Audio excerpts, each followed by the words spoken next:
ये बेचने के लिए रखे इतने सारे। सबसे पहले तो सॉरी बिकॉज 2-3 दिन से काफ़ी हमारे दोस्त कांटेक्ट करने की कोशिश कर रहे थे और आप सबको पता ही है जो ट्रेजेडी हुई थी हमारे साथ, और उस वजह से हम लोग अपने कुछ सेटअप में लगे हुए थे कि नेक्स्ट शूट का प्लान कैसे किया जाए, और वो सब चीज़ों में बिजी थे। और बीच बीच में अपने आप को मैं टीवी पे भी देखता रहता था। कुछ ये आजकल एक नई खबर आई है सर्विस टैक्स वाली भी, और मुझे वही था कि मैं मिल के एक बार सबको एक्सप्लेन करूं। मैं एक चीज़ कहना चाहूँगा, सर्विस टैक्स के बारे में बोलने लगा हूँ। वैसे सर्विस टैक्स वालों को मुझे पे करना चाहिए क्योंकि मैं उनकी मुफ्त में ऐड करने वाला हूँ, जैसे वो दूसरे एक्टर्स को देते हैं।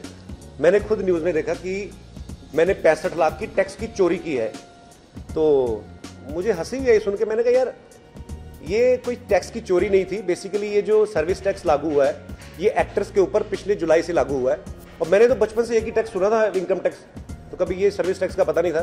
खैर ये मेरे सीए का काम है, लेकिन उसने भी 1-2 बार बोला होगा, तो मैं क्रिएटिव आदमी हूँ, अपने काम में लगा रहता हूँ। अब मैं ये चीज़ें देखूँ अपने कि मेरा फलाना आर्टिस्ट है वो कहीं पे स्टक हो गया है, या मेरी और प्रोडक्शन जो काम रहते हैं प्रोडक्शन में, तो ये सब चीज़ों मेरा ध्यान रहता है। तो मैंने बेसिकली ये क्वार्टरली पे करना होता है, तो 3 जो क्वार्टर थे उनका टैक्स जो था वो डिले था बेसिकली। तो अभी जैसे आपके घर में बिजली का बिल आता है तो आप पे नहीं करते हो कभी कभी, तो आपको एक नोटिस आता है कि हाँ आप पे नहीं करेंगे तो आपका बिजली का मीटर काट दिया जाएगा। तो मीटर तो चालू है ना, मीटर में तो सब अब दिख रहा है कि आपने कितनी कंजप्शन की। तो बेसिकली ये डिले हुआ था, तो मुझे बड़ा यार अजीब लगा, बिकॉज मैं एक ऐसी फैमिली से हूँ, मेरे फादर साहब पुलिस में रहे हैं, और ऐसे पुलिस वाले जिन्होंने कभी आज तक 1 रुपया नहीं किसी का खाया, और वो कैंसर की वजह से उनका देहांत हुआ था। तो अगर ऐसा कुछ होता तो शायद हम भी बड़े पैसे वाले होते शुरू से ही, तो वैसा कुछ नहीं है। और बाकी जो अमाउंट बताया गया उसमें 65 लाख का, ये भी पता नहीं किसने मनगढ़ंत किया है, और क्योंकि जो डिले मेरा अमाउंट था वो है कोई 35 लाख का, जो मैंने पे कर दिया है। हाँ बेसिकली हम लोगों का प्लान था उनके साथ काफ़ी, बिकॉज उनकी भी एक फिल्म आ रही है, ऋतिक की एक फिल्म आ रही है, अक्षय की एक फिल्म आ रही है, तो हम सब लोग उनके साथ शूट प्लान था। सो अनफॉर्चुनेटली ये जो ट्रेजेडी हो गई तो फिर काफ़ी सारे प्लान्स चेंज भी हुए, बिकॉज अक्षय को भी आउट ऑफ इंडिया जाना था, तो काफ़ी सारे प्लान इधर उधर हो गए हैं। लेकिन हम लोग वर्कआउट कर रहे हैं कि नया सेटअप हम लोग कहाँ पे प्लान करें, तो बहुत जल्दी वापस आएंगे। और लोग जो हमें प्यार करते हैं वो तो बोल रहे हैं, कहते भाई आप तो सड़क के किनारे खड़े होकर कर दो तो हम लोग तब भी देखेंगे। तो ये लोगों का प्यार है, ये बना रहना चाहिए बेसिकली। सो कोई बात नहीं, होते हैं हाथ से। सर शो में हमारी यही कोशिश है कि ब्रेक आए ना बेसिकली। तो 2 एपिसोड तो जो इस वीकेंड पे हो रहे हैं ऑन एयर, तो वो हम लोग ऑलरेडी शूट कर चुके हैं। तो उसके बाद हम लोग प्लान कर रहे हैं बिग बॉस के सेट पे जाके, बिकॉज इतनी जल्दी एक ह्यूज सेटअप खड़ा करना एक नॉट ए इजी जॉब।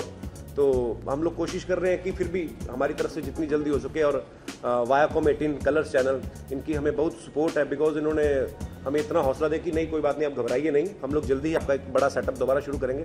और अब अगर सेट जल गया है तो दोबारा तो बना ही रहे हैं, तो मेरी कोशिश रहेगी कि उसमें कुछ नए एलिमेंट्स भी डालें। तो जैसे ही काम शुरू कर दिया गया उसके ऊपर, और जैसे ही वो अगर जैसे ही कंप्लीट होता है तो उम्मीद है कि हम लोग अपने नए सेट पे दोबारा से शुरू करेंगे। लेकिन फिलहाल के लिए हम लोग बिग बॉस के सेट पे 1-2 एपिसोड हम लोग शूट कर रहे हैं। मुझे ऐसा नहीं लगता, बिकॉज मैं आपको एक बात बताऊं, हम लोग सेम इंडस्ट्री से हैं। अगर कोई मुझे ऐसा, लोग बोलते हैं कई बार, लेकिन मुझे ये लगता है कि हम आर्टिस्ट लोग या कोई भी प्रोड्यूसर, कोई कभी ऐसा कभी सोच ही नहीं सकता, बिकॉज सबको पता है कि यार एक सेट के ऊपर और एक शो के ऊपर कितनी मेहनत लगती है। तो ये बिल्कुल एक अफवाह है, कोई इसमें कोई सच्चाई नहीं है, जहाँ तक कि हमारी नॉलेज में हमें पता चला, बिकॉज हमसे पहले आप सब लोग पहुँच चुके थे सेट पे। तो वहाँ पे जो सिक्योरिटी गार्ड थे, पुलिस ने जो भी वेरिफिकेशन किया, अब तक जो हमारे पास रिपोर्ट यही है कि कुछ शॉर्ट सर्किट हुआ था, तो उसकी वजह से पर्दों ने आग पकड़ ली और उसके बाद पूरा सेट, तो वैसा कुछ नहीं है। वो तो मैं उस चीज़ में बिलीव ही नहीं करता हूँ। अच्छा, खबरें आ कहाँ रही हैं, आप ही लोगों ने बनाई होगी। नहीं ऐसा कुछ नहीं है सर, ये टैक्स वैक्स वाली बातें तो अगले बाद में आई, टीवी में बाद में आई, लेकिन वो हमने एक दिन पहले कॉन्टैक्ट कर चुके थे कि आप आइए, आपके लिए आपका कुछ सर्विस टैक्स ड्यू है। तो वैसा कुछ नहीं है सर, इतनी बड़ी मैं अगर इतनी सोच मेरी होती ना कि ये करके ये, तो मैं बहुत बड़ा बिजनेसमैन होता भाई, तो अंबानी लेवल का। तो मैं वैसा नहीं, मैं कलाकार आदमी, क्रिएटिव आदमी, मेरी ये सब चीज़ों में मुझे तो पता ही नहीं है। मुझे कल जाके सर्विस टैक्स वालों के ऑफिस में जाके पता चला कि ये 3 महीने बाद भरना होता है। तो इतनी नॉलेज नहीं भाई, मैं अपनी फैमिली में पहला आदमी हूँ जिसने थोड़ा बहुत पैसा कमाया। तो वैसा कुछ नहीं है, लॉस दिखाना है, और बड़ी बड़ी बातें सुनने में अच्छा लगता है कि yes I want to show some loss in my business. अरे सर वो भी मेरा ही शो है। अरे ऐसी पता नहीं, ये मैं भाई इसीलिए मिलना चाहता था कि मैं यार पता तो करूं ये है क्या। ऐसा कुछ नहीं है सर, हर आदमी को अपनी लाइफ में ग्रो करने का हक है। मैं वहां पे एज ए कंटेस्टेंट पार्टिसिपेट करता था, और मैंने 6 सीजन किए हैं उसके, और मैं 6 सीजन में उसमें विनर रहा, तो मेरा क्यों झगड़ा रहेगा? मेरे सब दोस्त हैं वो लोग, और मेरे भाई जैसे दोस्त हैं, तो वैसा कुछ नहीं है जिसमें वो बाकी उस शो में भी जो काम कर रहे हैं, हम लोग कॉलेज लेवल से साथ में हैं कुछ लोग, तो वैसा कुछ नहीं है सर। एक आर्टिस्ट कभी भी ये चीज़ नहीं सोचता, मैं अपने लिए अच्छा सोच सकता हूँ कुछ, लेकिन किसी के लिए बुरा कभी नहीं सोचूंगा, ना वो सोचेंगे। तो ये सब र्यूमर्स हैं सर, और जब कोई चीज़ निकलती है ना तो ऐसी बातें आती हैं साथ में। सो वहाँ पे भी किसी ने पूछा जिस दिन सेट पे आग लगी ना कि कैसा लग रहा है, तो मैंने कहा यार अच्छा लग रहा है, सुबह सुबह का टाइम है, सर्दी है, तो थोड़ी आग से थोड़ी हीट आ रही है, तो ऑब्वियसली बुरा लग रहा है। मुझे ऐसा लगा कि जैसे मेरा सेट नहीं, वो मेरा घर जला है बेसिकली। तो होता है, एक प्यार हो जाता है चीज से ना, आप लगातार जहां पे रहते हो, सारा दिन काम करते हो, तो दुख हुआ। लेकिन मेरी टीम मेरे साथ है, और हमारा नेटवर्क कलर्स, उन्होंने बहुत सपोर्ट किया हमेशा से, तो हम लोग दोबारा खड़ा कर लेंगे, उसमें कोई नहीं सर। सर सलामत रहना चाहिए, पगड़ियां 1000, तो उसमें बुरा तो फील हो रहा है ऑब्वियसली, पर लेकिन हम लोग जल्दी दोबारा नया सेट बनाएंगे।